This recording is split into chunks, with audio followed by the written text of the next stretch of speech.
जय हिंद दोस्तों, स्वागत है आप सभी का सुरुचि स्टडी पॉइंट में। आज हम क्लास 11th का जो फर्स्ट चैप्टर है जिसके बारे में आज हम जानेंगे।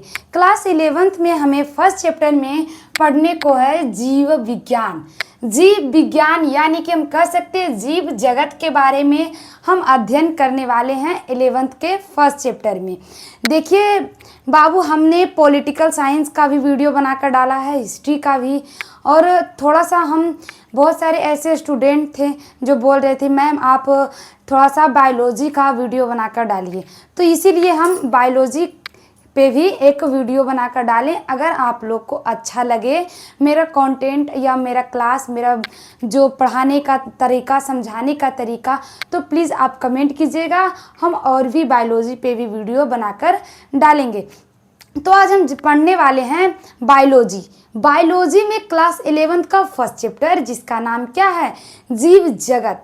मतलब हम जीवों के बारे में अध्ययन करने वाले हैं। किसके बारे में? जीवों के बारे में। तो थोड़ा सा हम देखेंगे कि जीव क्या है, जीव कितने प्रकार के होते हैं, जीवों में कैसी क्रियाएं होती है, ये सब के बारे में हम जानेंगे। आखिर जीव विज्ञान शब्द आया कहाँ से, जीव विज्ञान कहते किसे हैं, जीव विज्ञान का वर्गीकरण कैसे हुआ, किस पद्धति से जीव विज्ञान का नाम रखाया गया, ये सारी चर्चाएं आज हम इस क्लास में करेंगे।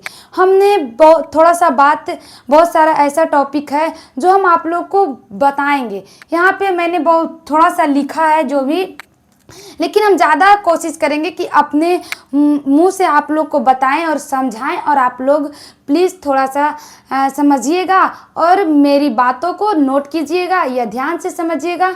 आपका जो टॉपिक है पूरा क्लियर होगा, मैं ये आपको गारंटी देती हूँ। देखिए बाबू, पढ़ना बहुत ज़रूरी है, इसीलिए पढ़ते रहिए और समझते रहिए। क्लास स्टार्ट करते हैं। देखिए हम आज पढ़ने वाले हैं जीव जगत। जीव जगत पढ़ने से पहले हम जानते हैं जीव कहते किसे हैं।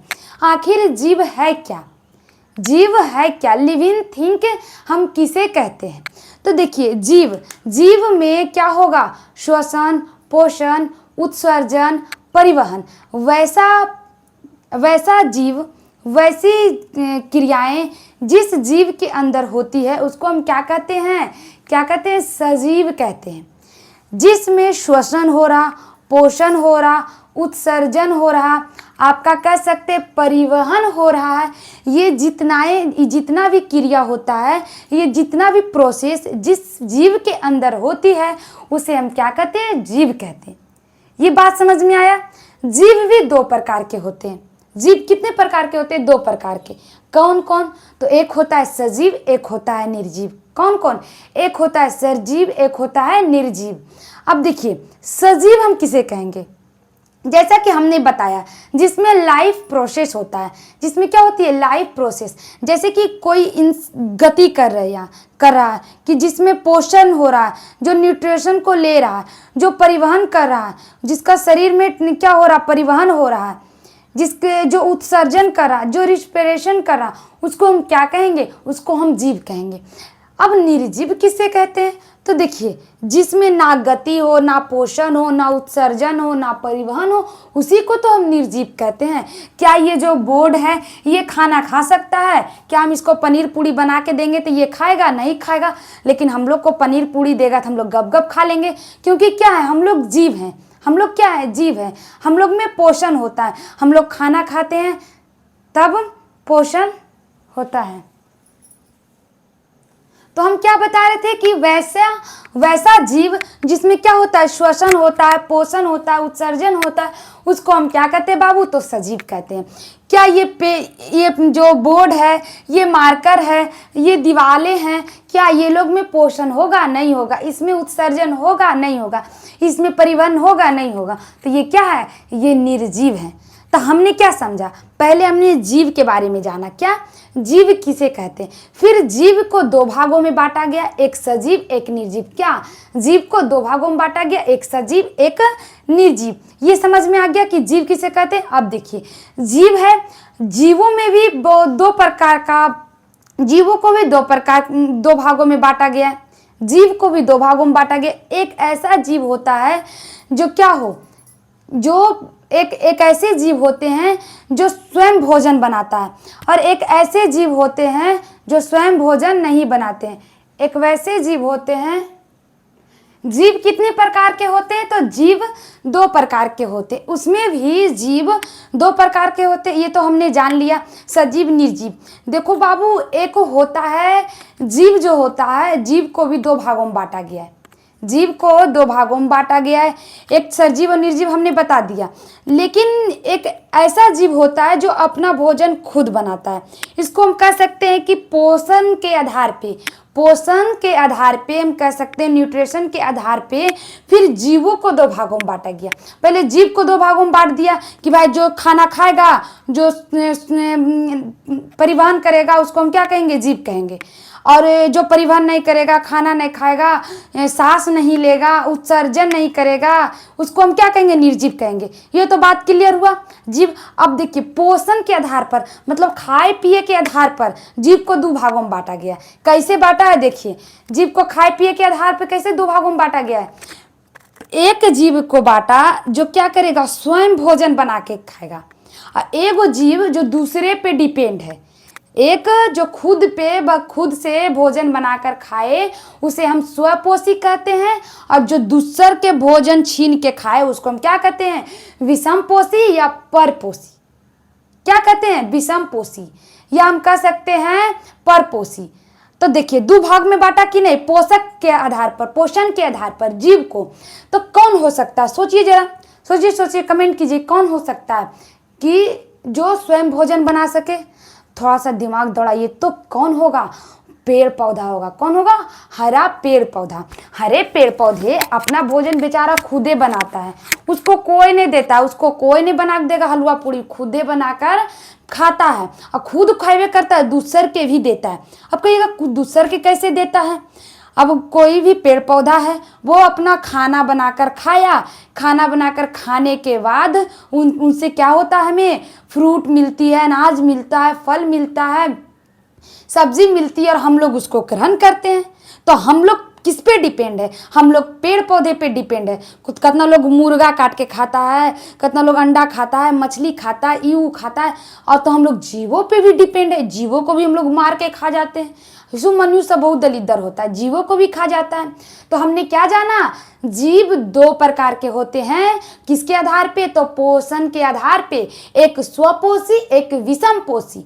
स्वपोषी उसे कहते हैं, स्वपोषी उस जीव को कहते हैं जो क्या करे? अपना भोजन खुद बनाकर खाए, अपना भोजन जो स्वयं बनाकर खाता है, जो अपना भोजन स्वयं बनाता है, उसको हम स्वपोषी कहते हैं। और जो जीव अपना भोजन स्वयं ना बनाए, दूसरे जीव पे निर्भर रहे, उसको हम क्या कहते हैं? उसको हम विषमपोषी कहते हैं।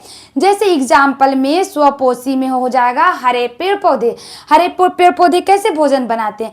देखिए, वायुमंडल से वो क्या लिया? CO2 लिया, अपना जड़ से वाटर लिया, खनिज लवण लिया, फिर वायुमंडल से वो CO2 सनलाइट लेता है, क्लोरोफिल के मदद से वो ग्लूकोज का निर्माण करता है और CO2 को बाहर छोड़ता है। इस प्रकार से क्या बनाता है? वो अपना भोजन बनाता है। ग्लूकोज उसका क्या हुआ? भोजन के रूप में ग्लूकोज को बनाता है, और उससे क्या होती है कि जो पेड़ पौधे हैं उनको क्या मिलता है? पोषक तत्व मिलता है, उनका खाना हो जाता है। बना लिया वो अपना खाना खुद दे, उसको कोई दिया लाके, कनू से उसको दाल चावल लाके नहीं कोई देता है, वो अपने आप अपना भोजन बनाने के लिए सक्षम है। अब जो स्वयं विषमपोषी है, समपोषी, विषमपोषी, वो की करता है? खेत से गया, धनिया लगल है, धनिया के नोच के लेके चल आया, एकदम उसको मशरूम में डाल के बना के खा लिया। मशरूम है, खेत में लगल मशरूम के तोड़ के लेके आया, बना के खा लिया। ऐसा ही ना करता है? जिया कुछ ही करता है, ऐसा ही करके बनाता है। तो हम लोग क्या है? हम लोग विषमपोषी है, हम लोग दूसर पर निर्भर है। काहे लगी हम लोग के शरीर में थोड़ा दाल चावल उगता है भाई? नहीं ना उगता है, कुछ नहीं उगता है, हम लोग खेते से लाते हैं। तो समझ में आया विषमपोषी समपोषी किसे कहते हैं? ये तो समझ में आ गया। जीव किसे कहते हैं ये भी समझ में आ गया। थोड़ा सा फिर से रिकॉल कर लीजिए, क्योंकि हमने लिख कर नहीं बताया है, हमने आपको मुंह से बता रहे, क्योंकि ये सारी जो बातें हैं हम लोग बहुत छोटे से जानते हैं, छोटा से पढ़े होंगे आप लोग कि समपोषी की होता है, विषमपोषी की होता है, हैं? तो काहे लगे लिख लाख के टाइम वेस्ट करना, ऐसे ही बता देते हैं, आपको समझ में आ जाएगा बढ़िया से, इतना हम जानते हैं। काहे कि ऐसा हूँ 11th-12th में जेते जेते जो बच्चा का माइंड होता है वो डेवलप कर जाता है, और जो हम बोले हैं वो आप खुद से लिखिए, कॉपी पर आप खुद से लिखिए कि विषमपोषी क्या है, समपोषी क्या है, जीव किसे कहते हैं, ये सब आप खुद से लिखिए, तब आपको ज़्यादा समझ में। यहाँ आप सुन लीजिए, एकदम जाके अपने से आँख मूंद के लिख दीजिए बिना देख ले। तो हम क्या बताएं, पहले क्या बताए, जीव किसे कहते हैं, तो जिसमें श्वसन, पोषण, उत्सर्जन, परिवहन आपका होता है, पोषण होता है, उसको हम क्या कहते हैं, जीव कहते हैं। जीव को दो भागों में बांटा गया, एक सजीव एक निर्जीव।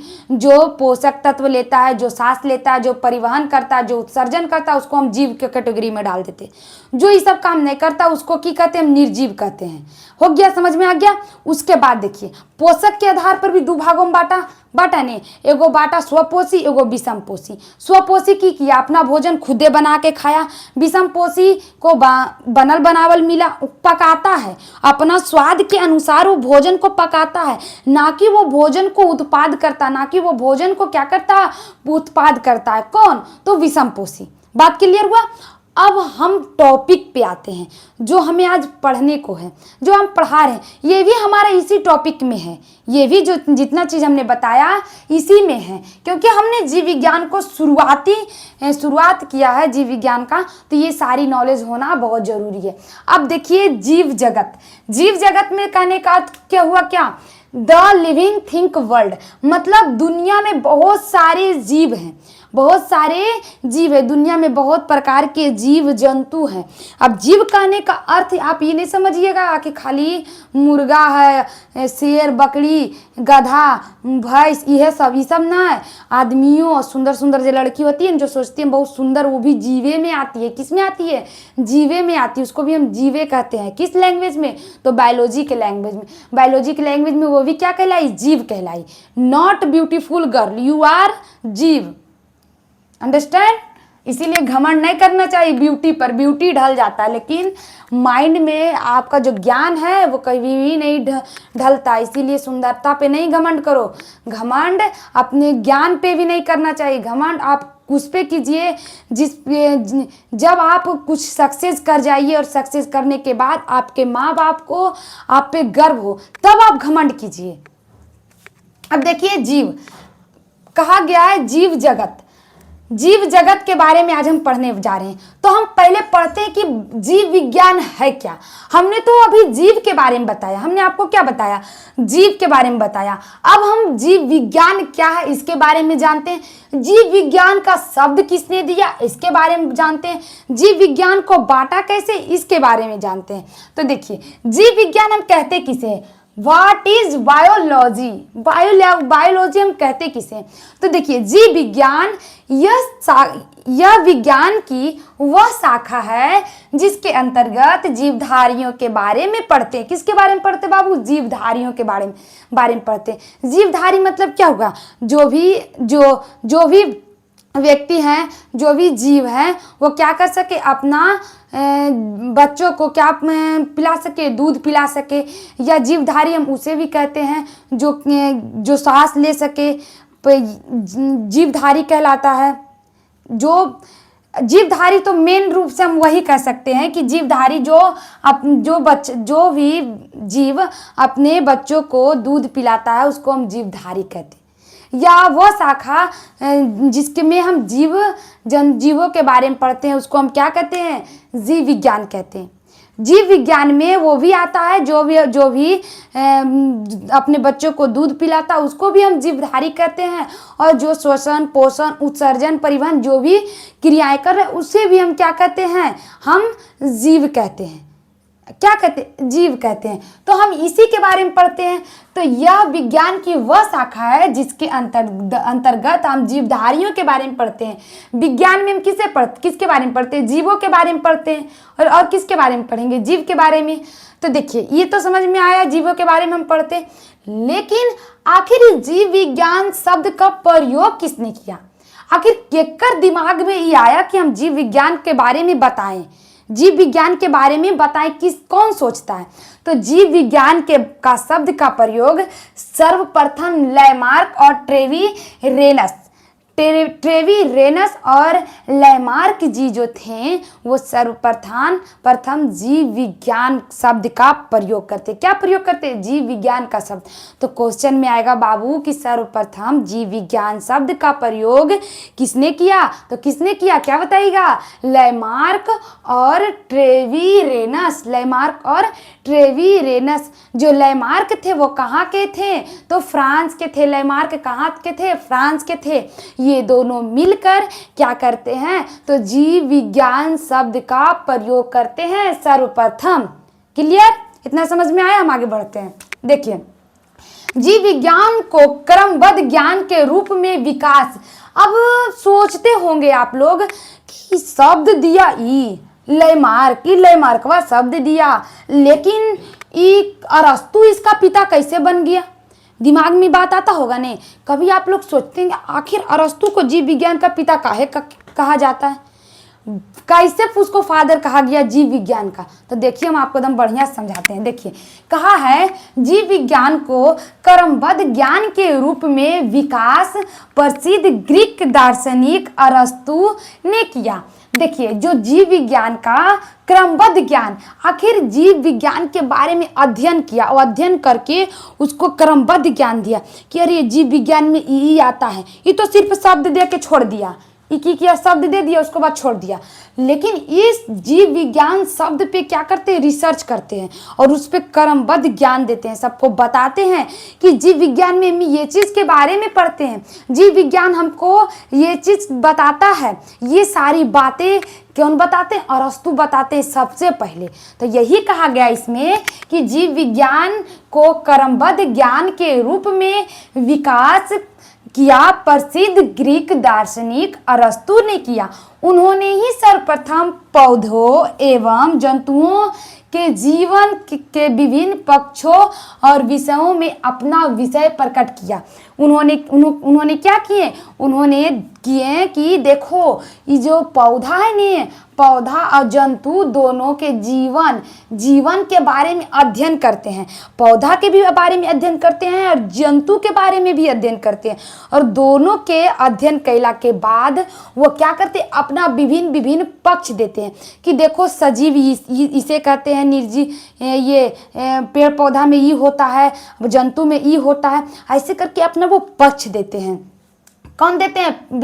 विभिन्न पक्ष विषयों में अपना क्या देते हैं? पक्ष प्रकट करते हैं। सॉरी, विषयों में अपना क्या करते हैं? पक्ष प्रकट करते हैं। इसीलिए अरस्तु को जीव विज्ञान का जनक कहा जाता है। क्या कहा जाता है? अरस्तु को जीव विज्ञान का जनक कहा जाता है। कोई भी चीज़ है, अब देखिए वो कुरकुरे लेते हैं, अब कुरकुरे ले लिए, अब कोई कह दिया लेज, इसका नाम लेज होना चाहिए, कोई कह दिया इसका नाम लेज होना चाहिए। एगो कुरकुरे है, उसका नाम एगो बोला कि इसका नाम लेज होना चाहिए, वो सिर्फ कह के छोड़ दिया कि इसका नाम लेज होना चाहिए। लेकिन कोई दूसरा आदमी आया, नहीं रे इसका नाम लेज है तो इसका नाम काहे लेज होना चाहिए? तो अच्छा इसमें आलू के चिप्स डालो, इसमें आलू का चिप्स डाला हुआ है, उस पर खोजा नहीं कि उसमें क्या है उसके बाद, उसमें वो लेज में क्या है इसके बारे में खोजा। तो की कहेंगे कि लेज में क्या है उसके बारे में कौन बताया? दूसरा व्यक्ति। और जिसका शब्द दे के छोड़ दिया, तो सिर्फ शब्द नहीं दिया लेज, और उसके बारे में बात रिसर्च किया। तो वही काम यहाँ करता है कि जो लैमार्क होता है, जो की करता है सिर्फ शब्द देकर छोड़ देता है। लेकिन अरस्तु जो आते हैं वो की करते हैं कि पेड़ पौधा और जंतुओं के जीवन के बारे में क्या करते हैं? अपना पक्ष देते हैं कि ऐसे ऐसे होता है। तब उसको क्या कहा जाता है? अरस्तु को जीव विज्ञान का पिता कहा जाता है। समझ में आया ना आप लोग को? अरस्तु को काहे जीव विज्ञान का पिता कहा जाता है? किसी का पिता बनने के लिए, समझे, कुछ ना कुछ उसमें खूबी होना चाहिए। इसीलिए अरस्तु साहब में खूबी था तो बन गए जीव विज्ञान के पिता। इसीलिए अरस्तु को देखिए, अरस्तु ने जीव विज्ञान के भी पिता है, मतलब बायोलॉजी के भी पिता अरस्तु हैं, और जियोलॉजी, अरस्तु बायोलॉजी के भी पिता हैं और जियोलॉजी के भी पिता कौन है? अरस्तु ही हैं। कौन है? अरस्तु। जियोलॉजी में हम जीव जंतुओं के बारे में पढ़ते हैं और बायोलॉजी तो पूरा हो जाता है। तो पूछेगा कि बायोलॉजी और जियोलॉजी का पिता कौन है? तो अरस्तु ही है। कौन है? अरस्तु ही है। इतना में कोई भी कंफ्यूजन, कोई भी डाउट अगर है तो प्लीज कमेंट कीजिएगा। हम पूरा कोशिश करेंगे कि आपका डाउट को क्लियर करें। देखिए, हो गया? इतना समझ में आ गया? एकदम अच्छा से समझना है, एकदम रटना ना, एकदम समझ के याद कीजिए, एकदम ये याद हो जाना चाहिए। अब ये इतना काम कर देते हैं। अब होता है ने कि जीवधारियों का वर्गीकरण के बात आता है कि हमने तो इतना सारा बता दिया, आखिर पौधा और जंतु दोनों एक में कैसे रहेगा? दोनों एक में कैसे रहेगा? क्योंकि देखिए, क्योंकि पौधा और जंतु एक में नहीं रह सकता है, इसको बांटा जाए, ये सोचते अरस्तु साहब भी सोचते हैं, उसके बाद और वैज्ञानिक आते हैं वो भी सोचते, उसके बारे में हम बताएंगे। क्योंकि देखिए, जंतुओं में भी दो प्रकार के जंतु हैं, एक है यूनिसेलुलर जिसका एक कोशिकीय जीव होते हैं, और एक है मल्टी सेलुलर जिसमें बहुकोशिकीय जीव हैं, जिसमें बहु कोशिकाएं, बहुत सारा सेल जिसके शरीर में होता है, बहुत सारे सेलों से जिसका शरीर का निर्माण बना होता है, उसको हम क्या कहते हैं? बहुकोशिकीय। एक सेल से जो बना होता है उसको हम एक कोशिकीय। तो ये सारी बहुत बड़ा चैलेंजिंग था कि इस सबको अलग करना, क्योंकि एक में रखकर पढ़ना ये क्या नहीं था, ये मतलब कह सकते हैं हम, ये पॉसिबल नहीं था। इसीलिए इसका वर्गीकरण करना बहुत ही जरूरी था। इसीलिए जीवों का वर्गीकरण करना बहुत ही जरूरी था। तो पहले जीवधारियों का वर्गीकरण करते। अब कैसे होता वर्गीकरण? देखिए, जीवों के वर्गीकरण जब पढ़ाएंगे तो सूक्ष्म जीव को भी बात अलग करता है, पादप को भी अलग करते हैं, उसके बाद यूकैरियोटिक, प्रोकैरियोटिक क्या होता है, ये सारी बातें मैं आप लोगों को बताऊंगी। बट मेरा जो भी वीडियो है वो आप रेगुलर देखते रहिए, आपका आर्ट्स पेपर और बायोलॉजी दोनों कंप्लीट हो जाएगा। देखिए, अब कहा गया कि जीवधारियों का वर्गीकरण आखिर कैसे हुआ? तो अरस्तु ने जीवों को दो जगत में बांटा। जगत बोल रहे हैं, वर्ल्ड, मतलब अरस्तु ने जीव को दो जगत में बांटा, मतलब पूरी दुनिया में अरस्तु ने जीव को दो भागों में बांट दिया। क्योंकि जो ये पेड़ पौधा है ना बाबू, ये भी जीवों में आता है। क्या आता है? जीव में आता है। ये खाना बनाता है, ये सब कुछ करता है, सांस लेता है, सांस छोड़ता है, तो इसको भी हम जीव कहेंगे। क्या कहेंगे? जीव कहेंगे। तो ये दो भाग में बांटता है। कौन बांटता है? तो अरस्तु जीवों को दो जगत में बांटते हैं। पहला जंतु समूह और दूसरा वनस्पति समूह। जंतु समूह और वनस्पति समूह कई भागों में बांटा? दो भागों में। किसको? तो जीव को, जीव जगत को कई भागों में बांटा? दो भागों में। पहला जंतु समूह और दूसरा वनस्पति समूह। ध्यान रखिएगा, वनस्पति के जो पिता है, बॉटनी के पिता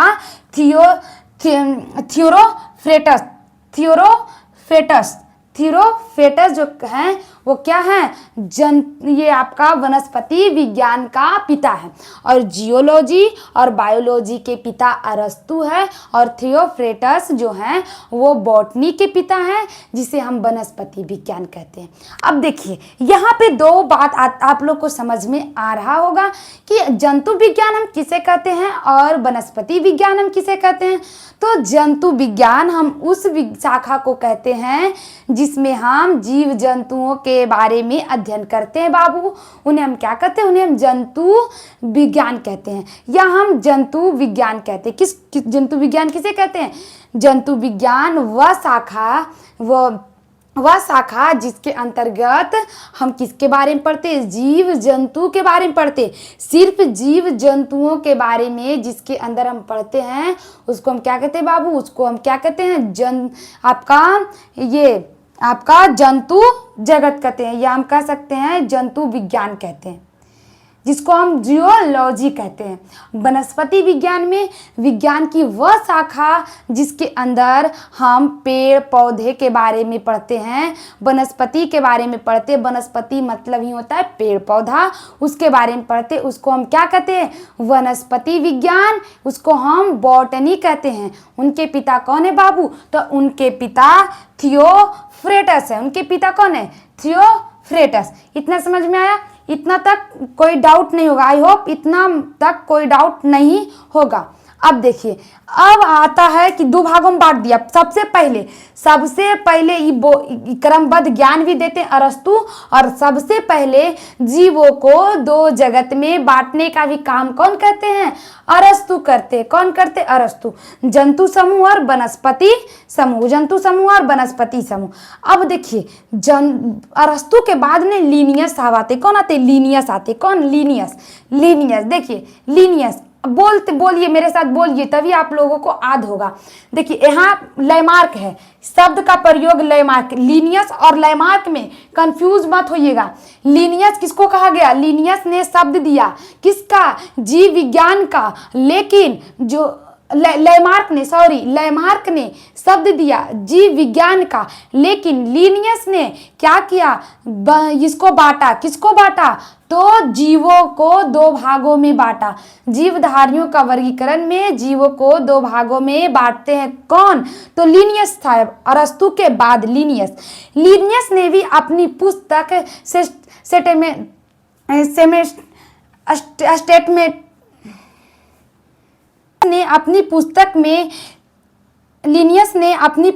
अपनी बुक में संपूर्ण जीवधारियों को दो भागों में बांटा है। लीनियस ने अपनी बुक में क्या लिखा है? जीवधारियों को दो भागों में बांटा है। पहला पादक जगत, दूसरा जंतु जगत। पहला पादक जगत और दूसरा जंतु जगत। आप सोच रहे होंगे, आपका मन में दो विचार आया होगा, अरे अरस्तु भी तो दोनों को यही बांटा और लीनियस ने भी दोनों को यही बांटा है। जो अरस्तु हैं वो भी जंतु जगत, जंतु समूह और वनस्पति समूह में बांटते हैं। फिर लीनियस जो आता है वो भी क्या करता है? पादक जगत और जंतु जगत में बांटते हैं। तो दोनों का बात तो एक ही है। पादक मतलब तो वनस्पतियों को पादक भी कहा जाता है और जंतु जगत जंतु समूह। तो इसमें अंतर क्या है ये हम आपको बताते हैं। देखिए अरस्तु जो थे वो क्या किए ने, उनका शरीर की बाहरी बनावट के तौर पे इनको दो भागों में बांटा, जंतु जगत और वनस्पति। ये क्या देखे? ये शरीर की बनावट को देखे और तब बांटे। लेकिन जो लीनियस साहब थे वो क्या करते? इनके लक्षण को देख के, इनके लक्षणों को देखकर, अंदरूनी मतलब इंटरनल इनकी लक्षणों को देखकर इनको दो भागों में बांटते हैं लीनियस। किसमें? पादप जगत और जंतु जगत में। लीनियस को आधुनिक वर्गीकरण का पिता कहा जाता है। जो लीनियस है उन्हें क्या कहा जाता है? आधुनिक वर्गीकरण का पिता। अगर क्वेश्चन आता है कि लीनियस को आधुनिक वर्गीकरण का पिता कहा जाता है तो आप बना दीजिएगा कि हाँ, आधुनिक वर्गीकरण का पिता किसे कहा जाता है? लीनियस को कहा जाता है। आज जो बता हुआ है कि पादप जगत अलग, वनस्पति विज्ञान और आपका जंतु विज्ञान है ने, जंतु जगत, वनस्पति जगत, पादक जगत, तो ये क्या है? ये लीनियस ने इन्हें बांटा था। इसको हम आधुनिक वर्गीकरण का भी पिता कहते हैं। तो कॉन्सेप्ट क्लियर? इतना समझ में आ गया? हमने आज क्या बताया? हमने बताया कि जीव विज्ञान क्या है। जीव विज्ञान शब्द का प्रयोग लैमार्क करते हैं। जीव विज्ञान को क्रमबद्ध किसने बताया? अरस्तु ने। अरस्तु बायोलॉजी के भी पिता हैं और जियोलॉजी के भी पिता हैं। बॉटनी के पिता फेटस हैं। और अरस्तु जो हैं वो जीवधारियों को दो जगत में बांटते हैं, जंतु समूह और वनस्पति समूह।